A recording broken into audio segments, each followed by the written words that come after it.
नमस्कार दोस्तों, मैं महिमा आज आपको सुनाने जा रही हूँ मनीषा कुलश्रेष्ठ द्वारा लिखी हुई कहानी कठपुतलियाँ। सुगना जब जब कोठरी के अंदर बाहर जाती, दरवाजे के पीछे लटकी कठपुतलियाँ उससे टकरा जाती, उसे रोकती अपनी कजरारी तीखी फटी फटी आंखों से। चमाचम गोटे के लहंगों वाली रानियाँ, नर्तकियाँ और अंगरखे साफे वाले आंके बांके राजा महाराजा और घोड़े पर सवार सेनापति, ढोलकी वाला विदूषक और सारंगी वाली उसकी साथिन, दीवाना मजनू और नकाब वाली उसकी लैला। कभी सुगना उदास होती तो इन कठपुतलियों का एक साथ ढेर बनाकर ताक पर रख देती और सांकल लगाकर गुदड़ी पर ढह जाती। कभी गुस्सा होती तो जोर से झिंझोड़ देती सबके धागे। कुछ मटक जाती, एक दूसरे में अटक जाती। किसी नर्तकी की गर्दन उसी के हाथों में उलझ जाती। कोई राजा डोर से टूट मुंह के बल गिरा होता। ढीठ मालिन टोकरी समेत उसके ऊपर। प्यार आता तो उनके धागे सुलझाती, टूटे जेवर ठीक करती, उधड़े गोटे झालर सीती या नए कपड़े बनाती। कभी कभी वो अपने हाथ पैर देखती तो उसे लगता उनमें भी कुछ अदृश्य डोर बंधी हैं। उसे महसूस होता कि ये जो वक्त है ना, 9 से 4 बजे का, वह 2 प्रस्तुतियों के बीच पर्दा डाल के मंच के पीछे लटका दी गई कठपुतलियों के आराम का समय है। अब होती हैं कुछ दीवानी कठपुतलियाँ, देह के साथ साथ मन भी परोसने वाली। वह भी वैसी ही एक बावरी कठपुतली है जो डोरों से मन को बिलक कर नया खेल रचती है, सूत्रधार की समझ से परे का खेल। कुछ मौलिक, कुछ अलग, जो जीवन का विस्तार दे, जिसमें उसकी अलग भूमिका हो। इंतजार करती बीबी, बच्चे पालती माँ से एकदम अलग, अपने देहगंध से बौराती, अपने मन से संसर्ग का साथी सुनती, एक आदिम औरत की सी भूमिका। वह इन अनचाहे रिश्तों की डोरों से उलझकर थक गई है। ये रिश्ते जो उसके खून तक के नहीं हैं, उसके खून के रिश्ते तो कहीं दूर छिटक कर गिर गए हैं। छोट का भाई याद आता, किसी और ड्योढ़ी नाते बैठी माँ याद आती, ऐसी ड्योढ़ी जहाँ से उसे कभी कोई बुलावा नहीं आने वाला। बापू होता तो उसकी कोई तीज यूं सासरे में नहीं बीतती। कितनी हंसी आती थी उसकी सहेलियों को जब उन्हें पता चला था कि उसका ब्याह गांव-गांव जाकर स्कूलों, मेलों और त्योहारों, शादी ब्याह में कठपुतली का खेल दिखाने वाले के साथ तय हुआ है। तुझे भी नचाएगा वो लंगड़ा कठपुतली बनाकर, कहकर उसकी पक्की सहेली रुनकी हंसते हंसते रो पड़ी थी। धाक धिनाधिन धा, ची ची ची, अब आ रही है तुर्क के तैमूरलंग की सवारी, चू चू धिन धिन धा। बापू तो कहीं और बात तय करके गए थे। वो जोगिंदर था, 10वीं फेल था, जीन्स की पैंट और लाल कमीज पहनता और धूप का चश्मा लगाता। सब जोगी कहते, पर उनकी आंखें मूंदते ही लेन देन की बात पर बाई ने 3 साल पुराना रिश्ता तोड़ दिया। रिश्ता टूट गया तो जहन में गूंजता नाम भी पीछे छूट गया। 13 साल की सुगना बाई का ब्याह 30 बरस के अपाहिज और बिधुर कठपुतली वाले रामकिशन से हो गया। सुगना के सपने में पैर कटी कठपुतलियां आने लगी। बापू के मरने के 2 साल के अंदर ही उसकी बाई खुद जाके पास के गांव के एक खेती किसानी वाले दूसरी जाति के आदमी के घर नाते बैठ गई थी और अपने संबंध की जल्दी से सुगना का गौना 15 साल की होने से पहले ही कर दिया था। बिना सगुन भात, लगभग खाली हाथ भेज दिया सासरे। जमीन घर सब बेच के छोटके को लेकर वह चली गई। घूंघटे में से ऊंट गाड़ी से उतरकर चलते हुए रामकिशन को देखा था। बलिष्ठ देह के होते हुए भी एक पैर पोलियो की मां ने पतला कर दिया था, सो एक हाथ घोड़े पर टिका के हचक हचक कर चलता था। यूं साइकिल भी चला लेता था। एक पैर से तेज तेज पैडल मारता, दूसरा पैर सहारे के लिए दूसरे पैडल पर बस जरा सा टिकाता। यह छोटा पैर पहुंचता भी नहीं था दूसरे पैडल तक, पर साइकिल की गति में कमी नहीं आती। 15 बरस की सुगना, 7 और 4 बरस के बंसी और नंदू, जिनकी वो माँ बन गई थी। तोते की तरह माँ बाई रटते नंदू बंसी। वह सोचती कि वो और उसका छोटका भाई तो बाई के सगे बालक थे। जब वो बाई के आगे पीछे माए या बाई कहते हुए घूमते तो बाई कितना रीस जाती, चिल्लाती, चुप। सुगना खींचती नहीं थी, पर सुनती भी नहीं थी। वह सोचती कि अब मुझे नहीं, बादलों के पार जाके बसी अपनी माँ को पुकारते हैं अभागे। सहज और अनुभवी रामकिशन ने कोई जल्दबाजी नहीं की इस उन्मुक्त आत्मा को बांधने में। रामकिशन कठपुतलियों के डोरे कसने में माहिर था, पर यह कठपुतली तो अद्भुत ही थी। दिन भर तो सोती, रात में भी 8 बजे ही सो जाती। रीत के चलते 7-8 दिन तो सास ने घर का काम संभाला। 9वें दिन मेहंदी फीकी होते ही सास चली गई अपनी ढाड़ी पे। सुगना पर पूरी गृहस्थी का भार आ पड़ा। किसी तरह वह कच्चा पक्का खाना बनाती, हाथ जलाती, छाछ डोलती, साबुन 2 दिन में खत्म कर डालती। टाबरों को देर में चाय मिलती तो स्कूल छूट जाता। रामकिशन ने धैर्य नहीं खोया, खुद जल्दी उठकर आधे काम निपटा देता। दोनों टाबरों को स्कूल छोड़कर अपना खाना बांध के नई कठपुतलियों के सुलझे डोर साइकिल में लटकाता और लंगड़ाते हुए साइकिल पर उचक के बैठता और 9 बजे किसी गांव, मेले या फिर सम की ढाड़ी में टूरिस्टों के डोरों की राह लेता। सुगना की हंसी बहुत मोहक थी। उसकी हंसी को डस लिया था शतरंज के घोड़े की तरह टेढ़ी चाल चलने वाले सर्प ने। सुगना अपने आप में एक प्राकृतिक मरुस्थलीय सौंदर्य से भरा पूरा दृश्य थी। रेतीले धोरों से उठती ढहती देह की लहरें, लंबी कद काठी सुता हुआ पेट, उस पर गहरे कुएं सी नाभि, मीलों दूर से सिर पर एक के ऊपर एक 3 गगरियां उठाकर लाने के अभ्यास से चाल की धज देखते बनती थी। लंबी पतली आंखों में काजल की खिंची हुई लकीर, जहां जाकर खत्म होती थी वहीं टिके थे गोदने के 3 नीले बिंदु। रूखे भूरे केशों में लगी चमकीली रंगीन चिमटियां, आगे के बालों में चोटी में गूंथा गया लाख का बोरला, पीछे चोटी में गिलट की चेन और घुंघरू बाली चोटी पिन। कसके बंधे बालों को भी उड़ा लिए जाती थी। मरुधरा की बावरी हवा, चेहरे पर आ जाते बाल, वह खींच जाती। बात देह की तो नहीं थी, मन भी उसका हरा भरा नखिलस्तान था। कम बोलती, हंसती ज्यादा। अतिरिक्त संवेदना उसके मन को आर्द्र करती थी, इसलिए बात बात पर आंसू की झड़ी लग जाती। इसी अतिरिक्त संवेदना के चलते वह रूखड़ों, पंछियों और डागरों से बातें करती।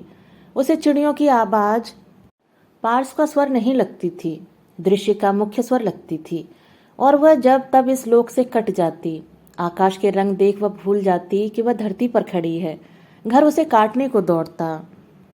वह हर 2 मिनट में खुले की ओर भागती, कोठरी और रसोई से निकलकर।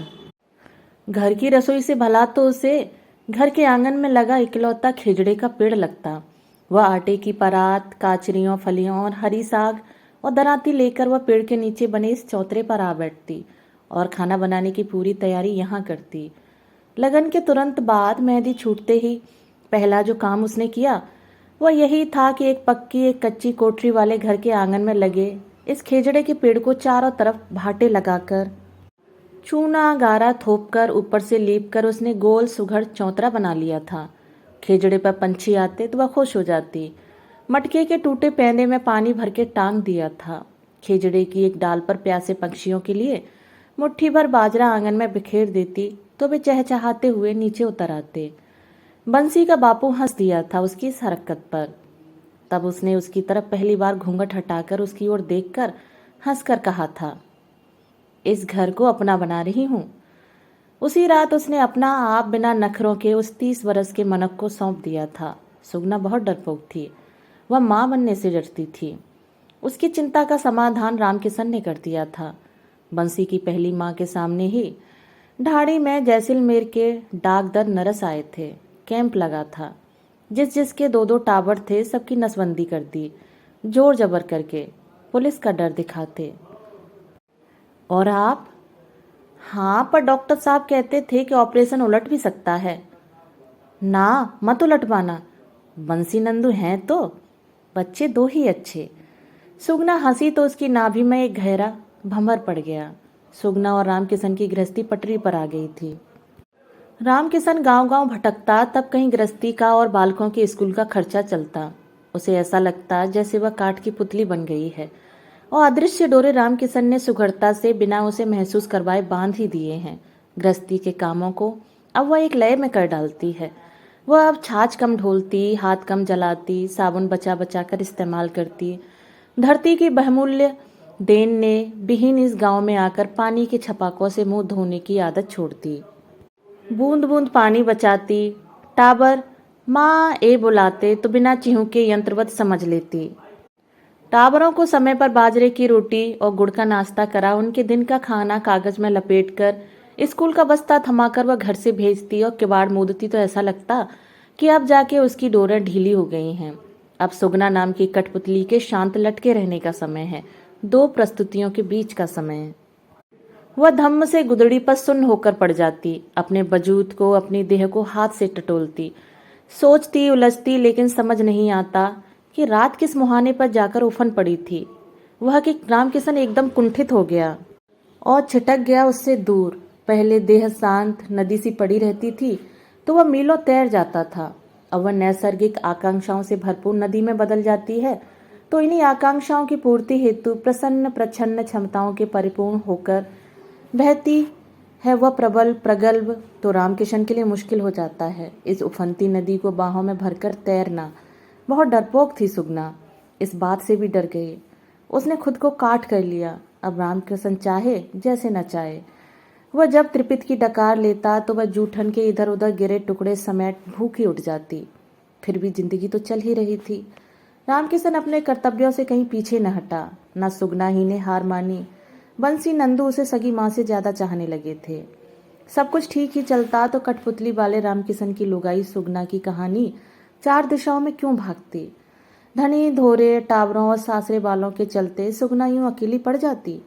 वो गई ही क्यों कुलधरा के उन खंडहर मकानों और मंदिरों की तरफ। उस दिन भी टावर स्कूल भेजकर सुगना धम्म से कठपुतलियों वाले कोने में गुदड़ियों के ढेर पर ढह गई थी। ऊपर कठपुतलियां हिलती डुलती लटकती रहीं। इन कठपुतलियों का पहरा नहीं मानती वह। बाकी वक्त तो एक पहरा सा वह स्वयं पर महसूस करती थी। उसे लगता कि उसकी आत्मा तक पर कुछ जोड़ी आंखें गड़ी हैं, लेकिन यहाँ इस कोने में कठपुतलियों की फटी फटी कई जोड़ी आंखों से स्वयं को ढककर वह अपनी कांचली ढीली करती और देह के इस स्वस्थ मरुस्थल के बियावान धोरों की लहरों पर आंख मूंद कर भटकती, अजीब अजीब सपने देखती। जब आंख खुलती तो धूप आंगन के बीचों बीच खड़ी उसे पुकार रही होती, बींदनी, धापुरी बाई। उस दिन उसे देर लग गई किवाड़ खोलने में। कांचली की उलझी डोरी सुलझाकर कसते कसते आंख लग गई थी मासा। आज तो पानी खत्म। गैला हो गया रामकिशन जो इस जोबन की मारी को ब्याह लाया। दिन चढ़े कोठरी बंद कर पता नहीं क्या करती है।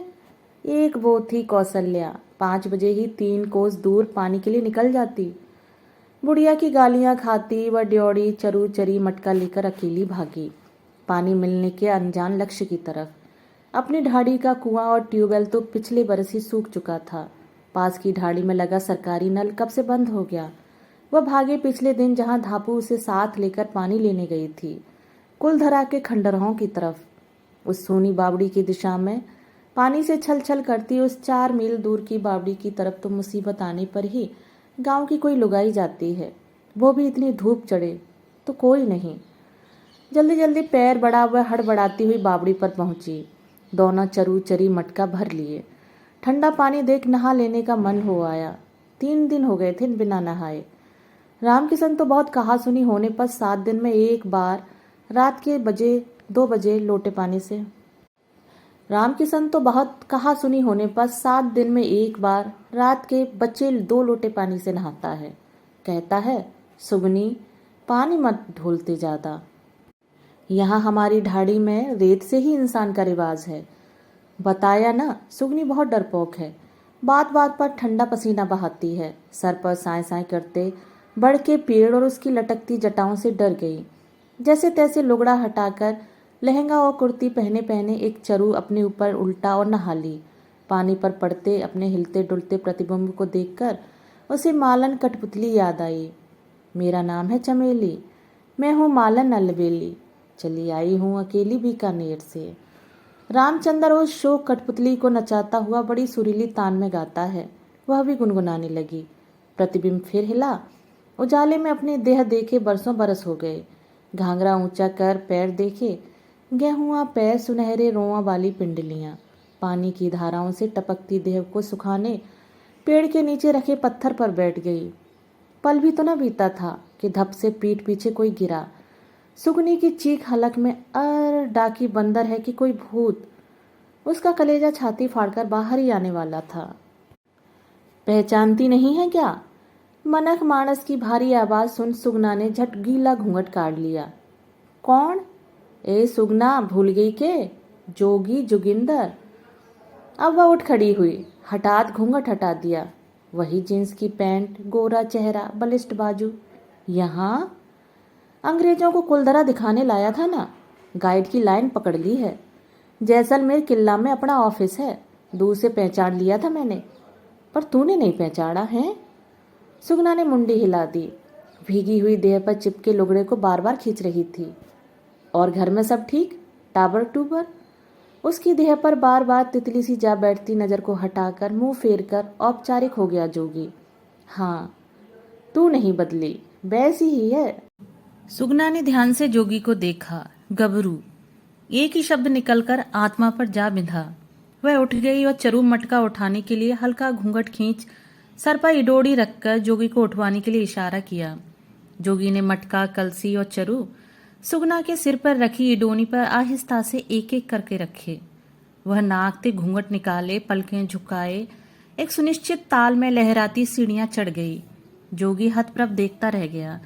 रेतीले टीबों वाला छोटा रास्ता पकड़ने को उसके पैर जितना जल्दी चलना चाहते, मन उतना पीछे को लौटता। बाई गाली गलौज के साथ झगड़ी न होती, लेन देन की बात पर जोगी का बाप न अटका होता तो जोगी उसका पति होता। उसकी पक्की सहेली रुनकी ने कहा तो था, सुगनी, मैंने सुना राम किशन ने 2000 उल्टे तेरी बाई के ही हाथ पे रखे हैं। तभी तो जोगी जैसा बांका जवान छुड़ा के लंगड़ा राम किशन।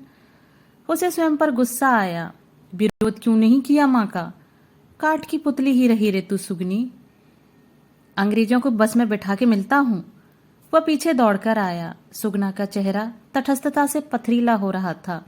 वह कुछ नहीं बोली तो नहीं ही बोली, बस एक नजर भर उसे देखा और गहरी सांस ली। जोगी की आंखों की परिधियों से कोई जंगल शुरू हो रहा था। एक छवि उभरी। किराए की तलवार लटकाए मोड़ बांधकर घोड़े पे बैठा जोगी, या फिर दूध दही हल्दी परात में अंगूठी खोजते 2 जोड़ी हाथ, उसके घूंघट पर पड़ती उस उद्दाम पौरुष की छाह। पुराने तेल पिए काले काठ के पलंग पर रेशमी बिछौना, आले में रखा दिया, बालों भरी छाती जो उसकी सफेद कमीज के खुले बटन से झांकती बस अभी देखी है। रेगिस्तान की जलती रेत पर 3 गागर उठाए चल रही थी वह, और मन की केसरिया क्यारियों में अपूर्ण इच्छाओं के जामुनी फूल एक एक कर खिले जा रहे थे। चांदनी बिछ गई थी पैरों में, सर पर जैसे बादल रखे थे।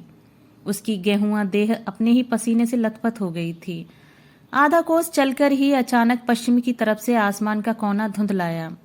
उसी कोने की धरा से रेत ऊपर को उठी, मानो नीले आसमान ने जबरन धरा को बाजुओं में भरना चाहा हो और महज गुबार हाथ आए हों। जब वह बावड़ी से चली थी तो आंधी के कोई आसार नहीं थे। साफ आसमान से देह को झुलसाती धूप बरस रही थी। हवाओं की चीख से रेत में जाने कहाँ जड़ धंसाए खड़े खेजड़े के पेड़ कांपे। कुलधरा गांव के दूर तक फैले खंडहरों के पत्थर तक सहम गए। बोरा गई थी हवा। बगुले ही बगुले गोल गोल चक्कर काटते। धापू सही कहती थी, ये जगह भुतहा है। आंखें किरकिरी हुई, फिर चेहरा, होठ, यहाँ तक कि सांसें और भीगी हुई जबान तक किरकिरा गई। सुगना एक ठूंठ से खिजड़े के नीचे ठिठक गई। चरू कलसी नीचे मोटे भाटे के सहारे टिका दिए। सर से लुगड़ा उखड़कर फरफराने लगा। कुर्ती कांचली में अटका छोर छूट गया। बस घाघरे में अटका छोर छुड़ा पाता तो यह लुगड़ा तेज हवाओं के साथ कहीं परदेस ही जा उड़ता। गुलाबी छींट का लुगड़ा, किसी मूमल या किसी मारू का। उसने उसे खींचकर मुंह पर लपेट लिया। पेड़ से चिपक कर खड़ी हो गई। सामने वाले धोरे से 2 ऊंट वाले आनन फानन में उतर रहे थे। सुगना ने मुंह फेर लिया। एक भेड़ चराने वाला किशोर चरवाहा उसी के पास आ खड़ा हुआ। उसकी भेड़ के पास गोल झुंड बनाकर गोले के केंद्र में मेमनों को रख मुंह छिपाकर अनुशासित हो बैठ गई। तेज चक्रवात से रेत की लहरों में हुई उथल पुथल में न जाने कितने रेतीले रेंगने वाले जानवर निकलकर लंबी घास की तरफ भागे। एक टेढ़ा मेढ़ा रेंगने वाला लहरा कर चलता रेत का पीला सर्प भेड़ों के झुंड की तरफ बढ़ा। भेड़ों का शांत झुंड उठकर मिमियाने लगा। किशोर चरवाहा आंधी में ही अपनी भेड़ों को पुकारता इधर उधर भागने लगा। वो दोनों ऊंट वाले न केवल उस मासूम पर हंसने लगे, उसे लेकर भी अश्लील बातें करने लगे। वह स्तब्ध खड़ी थी, बुरी तरह आशंकित।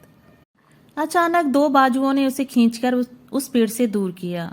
वह पीला सर्प खेजड़ी की डाल पर अटका हुआ लटक रहा था। उसकी चीख निकल गई, चलो यहां से। धुंधलके में उसने देखा जोगी था। जोगी? पर कहाँ? कहीं भी नहीं, आंधी थमते ही घर का रास्ता लेना है।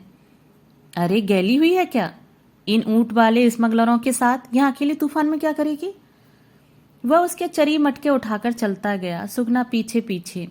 अनजान पगडंडियों पर चलते चलते वे ढेर सारे नीम के पेड़ों से ढके सुनसान पड़े एक भैरू बाबा जी के मंदिर के खंडहर तक पहुंचे। यह जगह ठीक है सुगना, चल यहीं इंतजार करें आंधी थमने का। वह उसका हाथ थाम ऊंची ऊंची सीढ़ियां चढ़ने लगा। मैं अंग्रेजों को बस में बिठा ही रहा था कि आंधी शुरू। मैं समझ गया कि तू फंसी होगी इस पीली आंधी में। सुगना की सांस अब तक तेज चल रही थी। जोगी की आंखों का जंगल करवटें ले रहा था। जहां घनी लताएं थी, बहता पानी था, भागते कस्तूरी मृग थे, एक अपनी खुशबू थी जंगल की। भूख जगाई थी। सुबह से खाया ही क्या था? पास के झाड़ से टीमरू तोड़ने लगी। जोगी तूफान से नीचे गिर पड़े शहद के छत्ते की तरफ बढ़ा। मक्खियां अब तक भिनभिना रही थीं। ये मत खा, ये जंगली फल, ले ये शहद। जोगी के हाथ में एक टूटे छत्ते का खोखल था जिसमें से शहद टपक रहा था। खा ना, ये बनमाखी का काढ़ा हुआ नीम का शहद है। बनमाखी जितना तेज काटती है उतना ही मीठा शहद भी बनाती है, पर यह मीठा शहद पीछे से एक तीतापन छोड़ जाता है। आंधी तो रुक गई थी, मगर शहद और तुलसी दोनों के मिश्रित स्वाद के लालच की एक ही डोर से दोनों बंधे रह गए। सुगना के अंदर की कठपुतली सांस लेने लगी थी। जोगी ने वह छत्ते का टूटा खोखला हाथ से ऊंचा किया और सुगना के सूखे होठों पर शहद की टपकती धार डालने लगा। उसके होठ शहद से भीग गए थे। खोखल से शहद जगह जगह से टपक रहा था। चेहरा, गर्दन, कांचली के गले की काट का वह छोर, जहां से फिर जंगल। जोगी बेशर्मी से हंसने लगा। शहद का छत्ता, एक घना जंगल, गले में किरकिराती रेत, अनगिनत पगडंडियां, घने जंगल में छिपा झरना। खुलकर भूख लगी थी। फिर टिमरू तोड़ के खा लिए सुगना ने पास की झाड़ से। जहरीले थे या नहीं, वे जंगली फल नशीले जरूर थे। सुगना का होश खोने लगा। उसके बिवाई फटे पैर के अंगूठे को चूम ही रहा था जोगी कि उसे जोर की उबकाई आई। जोगी ने घबराकर उसके गले में अपनी 2 उंगलियां डाल उल्टी करवा दी। मना किया था ना टिमरू, जंगली टिमरू में फर्क होता है। तुझे घिन नहीं आती? कभी पैर का अंगूठा, कभी मेरी उल्टी। तुझसे सूग? तू तो केवड़े का झड़ है, कटीला मगर महकता हुआ सुगंध से। एक बार सुगनी, बस गलती हो गई कि तुझे भगा के नहीं ले जा सका। अब तुझे नहीं छोड़ना है। क्यों? तेरा भी तो ब्याह गौना हुआ है, मैंने सुना। वो अपनी जगह रहे सासरे में, तुझे तो मैं जैसलमेर रखूंगा। कस के घने बालों वाली छाती से उसे चिपकाता रहा जोगी, जिसके छाती के बालों के डंक पूरी देह पर लेकर लौटी थी सुगना। शहद और डंक दंश की एक तीक्ष्णता देह दुखा रही थी। वहीं शहद का तीतापन दंश लगे हिस्सों पर जलन पैदा कर रहा था। जब वह घर पहुंची, रास्ता ढूंढती हुई और रेत से किरकिराता हुआ पानी मटकों में लेकर, तो बहुत देर हो चुकी थी। सांझ ढलने को आई थी।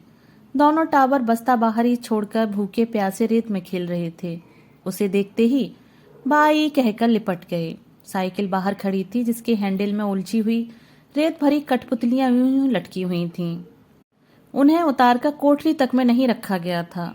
रामकिशन आंगन में चूल्हे से जूझता हुआ हांडी में बाजरे की राबड़ी पका रहा था। बहुत ठंडी आवाज और लाल आंखों से उसने पूछा, कहाँ रह गई थी? कुलधरा की तरफ पानी लेने गई थी। रास्ते में तूफान आ गया, फिर रास्ता भी भूल गई। सच में ही तूफान आ गया और रास्ता भूल गई? उसके कहे में सच में व्यंग था या सुगना ही दूसरा व्यंजित अर्थ पकड़ रही थी? कुलधरा? वो भूतैली बावड़ी? पागल हुई है क्या? किसने बताया तुझे उधर का रास्ता? धापू? धापू? बाहरी धापू की बहना, किस तूफान में फंस गई जाके तू? फिर व्यंग। सुगना का मन हल्के हल्के कांप रहा था। किसी ने देखा क्या? इसको कुछ कहा क्या? रामकिशन की अप्रत्याशित चुप्पी या फिर व्यंग से सने 2-1 वाक्य सुनते सहते स्वयं को भुलाकर उसने आंधी में बिखरा पूरा घर बोहारा समेटा। भीतर से वह अपने आप को भी समेटने का असफल यत्न कर रही थी। रात को टावरों को खाट पे सुलाकर हाथ मुंह धोकर कपड़े बदलने को हुई तो देखा जहां जहां शहद गिरा था वहां वहां कुर्ती का रंग उड़ गया था। कांख चिपचिपा रही थी, कान तक के अंदर चिपचिप। 3-4 लोटे पानी के भी कम थे उस चिपचिपाहट के लिए। इतना पानी क्यों ढोल रही है? रेत ही तो है, कीचड़ कादा थोड़े ही। अपनी सूखी ओढ़नी से अच्छी तरह से कान के अंदर तक पहुंचकर आंगन की लालटेन धीमी कर कोठरी के आले में रखा दिया बुझाकर दरवाजों की दरारों में कपड़े ठूंस कर वह रामकिशन की बगल में जमीन पर बिछी गुदड़ी पर जा लेटी। तमाम व्यंग बाणों के बीच भी रामकिशन का नीचे बिस्तर बिछाना उसे समझ नहीं आया। जब टावरों को ऊपर प्यार से सुला रामकिशन नीचे उसकी गुदड़ी बिछाकर लेटता है तो उसका मंतव्य सुगना तुरंत समझ जाती है। उस रात रामकिशन उसके प्रति निर्मम था। उसी दौरान 2 जोड़ी शहद के रंग की आंखें और मुड़ी हुई पलकों की वह अधखुली चिलमन उस पर बिना झपे तारी न हो गई होती तो वह उस एक जंगल से कैसे गुजरती। ना गुजरती उस जंगल से तो यह सरासर बलात्कार होता। सह गई वह रामकिशन की सारी निर्ममता अपने भीतर करवटें लेते जंगल के चलते। उसने कब देखा था घनेरा जंगल? बस मीलों मील फैले मरुस्थल देखे थे। पीली और काली आंधियों में भी उन पर टिके पुराने खंडर जैसे तैसे सांस लेते थे और इन खंडहरों में लटके बनमाखी के मीठे शहद भरे छत्ते। मीठा तो होता है इसका शहद, पर तीतापन पीछे छोड़ जाता है। यही कहता था ना जोगीड़ा। रामकिशन का गांव गांव जाकर कठपुतली का खेल दिखाना नहीं रुका, कुलधरा से उसका पानी लाना नहीं रुका। जोगी का विदेशी और देसी टूरिस्टों को कुलधरा रोज लाना कैसे रुकता? कुलधरा के रहस्यमय खंडर अंग्रेज हैरानी से देखते, कैसे पूरा का पूरा गांव एक ही रात में गायब हो गया था। जलते चूल्हे, चलती चक्कियां छोड़, दरवाजे खुले छोड़, अनाज भरे कुठार यूं के यूं छोड़ गांव का गांव गायब हो गया। कहाँ? पता नहीं। बहुत रहस्यमय है जैसलमेर जिले का यह कुलधरा गांव, जो कि फूटी टूटी अंग्रेजी और पर्यटन विभाग के छपे पन्नों से उन्हें बताता। Sir, look here madam, those villagers were Rajput warriors. One day suddenly they left the village in same condition same as you are looking here. जल्दी ही गर्भवती होने का एहसास चींटियों सा उसे काटने लगा था। रामकिशन के पार्श्व में लेटे हुए उसे लगता गरम रेत पर लेटी है वह। देह के आकार का बाष्प और तरल भरा गड्ढा भर है वह। पंडित का फिकरा गूंजा। विधवा, गांवड़, ऋतुमती औरतें, छोड़ी हुई लुगाइयां, हवंसु आप ही उठ के चली जाओ। बुरा मत मानो जी सा, भगवान री बनाई रीत है। आरती में कोई भेदभाव नहीं। आरती के टाइम वापस आ सको, अपनी अपनी श्रद्धा सु भेंट चढ़ा सको। अनवरत चल रही आहुतियों के यज्ञ में पति के बामांग बैठी सुगना ठिठकी। सुगना के पेट में चक्रवात उठा। रामकिशन ने मासूम मगर धारदार होने की हद तक ईमानदार बड़ी बड़ी आंखों से प्रश्न किया और पैर के अंगूठे से उसकी जांघों को कुरेद कर पूछा, क्या हुआ? वह ढीठ बन गई और रामकिशन के बलिष्ठ हाथ पर अपना हाथ रखकर यज्ञ में आहुतियां दे आई। बाबा रामदेव जी के मंदिर की ही बात है वह यज्ञ। बाबा रामदेव जी का मेला भरा था। मन्नत पूरी हुई थी रामकिशन की। रामकिशन को जयपुर के एक लोक कला केंद्र में कठपुतली के खेल दिखाने वाले की स्थायी सरकारी नौकरी मिल गई थी। वह गांव छोड़ के जाने का मन बना चुका था। सुगना की आत्मा कटघरे में खड़ी थी, अपने आप से दरियाफ्त करती हुई। सुन्न चेतना क्या उत्तर देती? हालातों की क्या समीक्षा करती? जोगी का कई दिनों से कुछ पता नहीं था। वह कई बार कुलधरा जाकर खाली हाथ लौट आई। चींटियों का कोई एक गहरा बिल खुल गया था कहीं कच्ची पोली निष्ठा में। वे दिन रात उसकी आत्मा और देह पर रेंगा करती। क्या उत्तर देगी पति को? 3रा महीना चढ़ गया है। कैसा आलस घेरता है आजकल उसे। जरा चलकर थक जाती है। मन कहीं गहरे गर्त में डूब गया है। जाने पर वह देह यंत्रवत लगी रहती है काम में। जो खाती वह तुरंत उलट देती। पड़ोसन धापू कुछ कुछ समझ रही थी, कुछ रामकिशन भी। दोनों की दोनों उसकी तुलना में अनुभवी। तो ये तूफान था? ऐसी गैल भूल गई थी तू? धापू, अच्छा कुलधरा के खंडरों बाली बावड़ी का रास्ता बताया तूने। अब तू ही इसे इसकी माँ के घर पटका। इस ढोलकी का अब मैं क्या करूं? वहां कौन बैठा है इसका? तेरा ही बच्चा है ये। कभी ऑपरेशन खराब हो जाते हैं। इसके मायके में है कौन अब? माँ तो खुद नाते बैठी है किसी के। कहाँ जाएगी रामकिशन ये? इसे भी बैठा दे नाते किसी के, कहना रखेल बच्चे समेत। बोल दे इसे कि चली जाए उसके पास जिससे ये ढोल गले में बांध के लाई है। ये कौवे और कोयल वाली कहानी खेलने को रामकिशन कठपुतली वाले का ही घर बचा था राण। लंगड़ाकर वह घिसटा सुगना की तरफ। हाथ भी उठे रामकिशन के सुगना की पीठ पर बरसने को, पर अगले पल ही गिर गए। साले रामकिशन लंगड़े, तू आग नहीं बुझा सका इस राण की, कहकर रामकिशन क्रोध में मेड़ की झरती दीवार पर अपना हाथ मारने लगा। आंख से आंसू बहते थे, मुंह से लार। बात छिपी नहीं, ससुराल की ढाणी तक पहुंची। वहां आकर बवंडर उठा दिया सास ने। सुगना कहती रही, यह बच्चा रामकिशन का ही है। तो जाति के पंचों को इकट्ठा करके अग्नि परीक्षा की बात करने लगी सास। रामकिशन जितना चाहता था कि यह मामला तूल न पकड़े, उतनी ही बात घर से बाहर आग की तरह फैल गई थी। किसी का भी हो, चाहे सुगना के गर्भ का बच्चा, वह सुगना को नहीं छोड़ सकता। यह निश्चित था कि बच्चा उसका नहीं है। लेकिन कठपुतली नचाते नचाते रामकिशन जान गया था कि उसकी यह जो मायाविनी जीवंत कठपुतली है सुगना, वह मुक्त भी है, अनुरक्त भी। उसमें त्याग भी है, मोह भी। न सही सती धर्म, लेकिन सेवा है, सहिष्णुता है। उसमें जीवन है, जीवन की हलचल है, मादकता है तो अथाह ममता भी। वह अंत तक कहता रहा, बाई रहने दे, मेरा घर उजड़ जाएगा दूसरी बार। पर सास अडिग थी अग्नि परीक्षा को लेकर। राजस्थान के मरुस्थलीय इलाके के अंदरूनी हिस्से में, जहाँ जातिगत पंचायत ही समस्त कानून व्यवस्था का काम करती है, वहाँ पुलिस या घरेलू अदालत का क्या काम। समाज को इकट्ठा कर अग्नि परीक्षा का यह प्रपंच सास के इशारों पर था। रामकिशन कठपुतली वाला तो आज स्वयं कठपुतली था। सास चाहती थी कि फैसले के बाद ही रामकिशन नौकरी पर जाए। टावरों की चिंता न करे, वह संभाल लेगी। ऐसी कौन सी रूपसी है सुगना, छोड़ देना। मर्द है, नाते रख लेना किसी को, बस उसके प्रेमी का पता चल जाए, उससे धरवाएंगे हर्जाना पूरे 4000। फैसला होने तक सुगना को पंचायत के एक झोंपड़े में अकेले रहना था 3 दिन। शायद पश्चाताप के लिए या ठंडे दिमाग से बिना किसी प्रभाव के अपने निर्णय पर सोचने के लिए। दिन में तो धापू खाना रख जाती, रात को वह उपवास रखती, मटके का ठंडा पानी पीती। दिन भर जैसे वह सुन्न सी पालथी मार बैठी रहती, वैसे ही गर्भ का पंछी भी शांत रहता। लेकिन झोंपड़े में रात का अंधेरा जब गहरा और नीरव होता जाता और फूस के फर्श पर खींच बिसाकर लेटे हुए उसकी चेतना जाग उठती, तो गर्भ में वह नन्हा चूजा हल्के हल्के पंख फड़फड़ाता। एक नन्ही बच्ची की तमन्ना हौले से जागती। फिर उसे रामकिशन की नई रची कहानी की कठपुतलियां याद आती जो उसने बनाई थीं। जेल में पड़ी देवकी और जोगमाया की कठपुतलियां। कितना भोला चेहरा जोगमाया का। रात की नीरवता में बाहर और भीतर के स्पंदन और सजग हो जाते। कभी दूर कहीं झाड़ी में मादा गौणावड़ की चूजों को दी गई पुचकार भरी झिड़की तक सुनाई देती, तो कभी विषधर की सरसराहट स्पष्ट सुनाई पड़ती और रोंगटे खड़े हो जाते।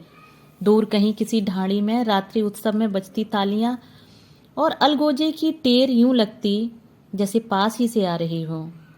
रात की सूक्ष्मग्राही निस्तब्धता से उसका यह पहला परिचय था। वह रात भर जागकर सब कुछ सुनती। शराब पीकर लौटे गांव के छोरों का शोर, किसी आवारा बंजारन की कामुकता हसीन सियारों की हूक, नवंबर माह की फीकी सी सुबह। झोंपड़े के बाहर सारी ढोली समाज इकट्ठा था। धापू उसके साथ थी। वह हैरान रह गई जब धापू ने बताया कि जोगी भी भीड़ में खड़ा है। उसने एक छेद से झांका। पति की आहत नजर, प्रेमी का भयभीत चेहरा, नंदू वंशी के कुमलाए बदन, ससुराल के लोगों की हिकारत भरी मुद्राएं, कुतूहल से तमाशा देखते, काना फूसियां करते, मजाक उड़ाते उसकी ही जाति के लोग लुगाई। धापुड़ी, जाके कह दे उस जोगी को भाग जाए यहाँ से।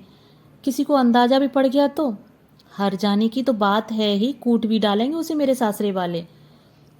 फैसला जो होना हो। वह लगातार यही कहेगी कि बच्चा रामकिशन का ही है और किसी का हो ही नहीं सकता। सुगना की आंख फिर एक छेद से होकर जोगी पर जा टिकी।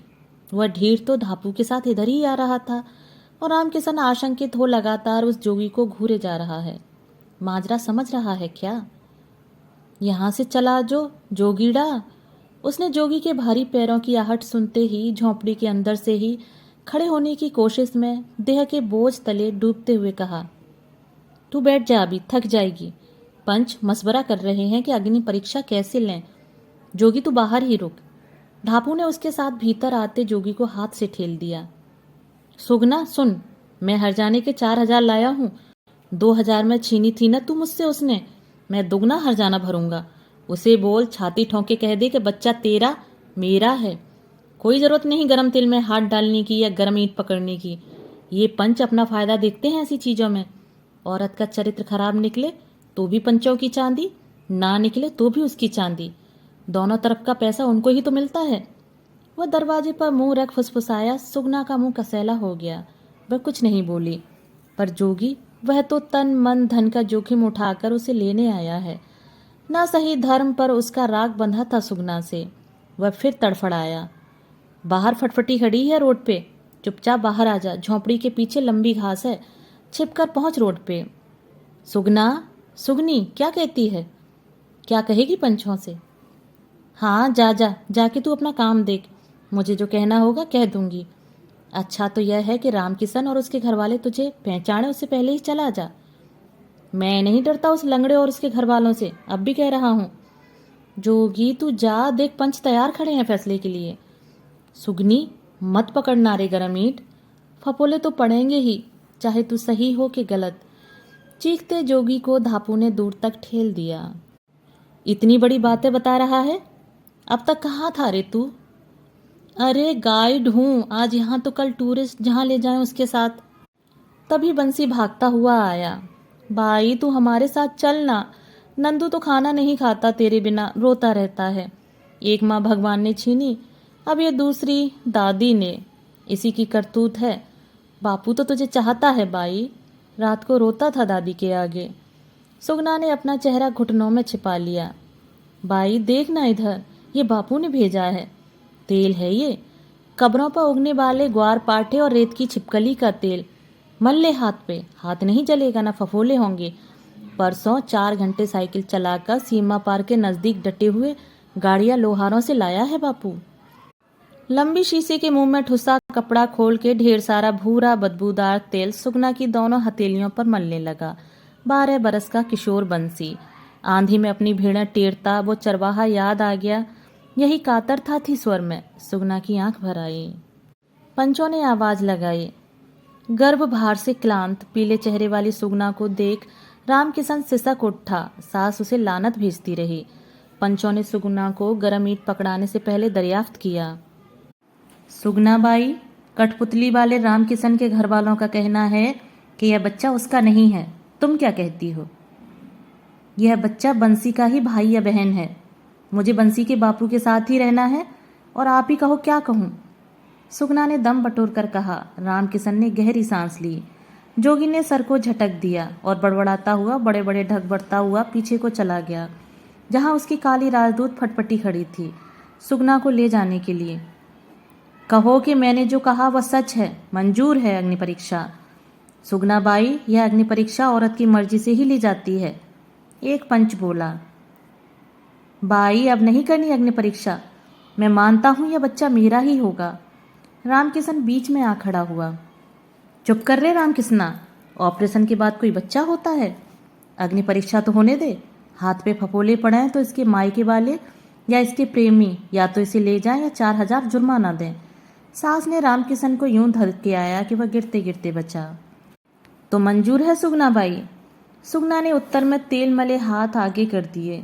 एक पंच ने पान का एक एक पत्ता उन नाजुक हथेलियों पर रखा और उन पर लाल गरम ईंट रख दी गई। 1 2 3 पूरे 7 मिनट।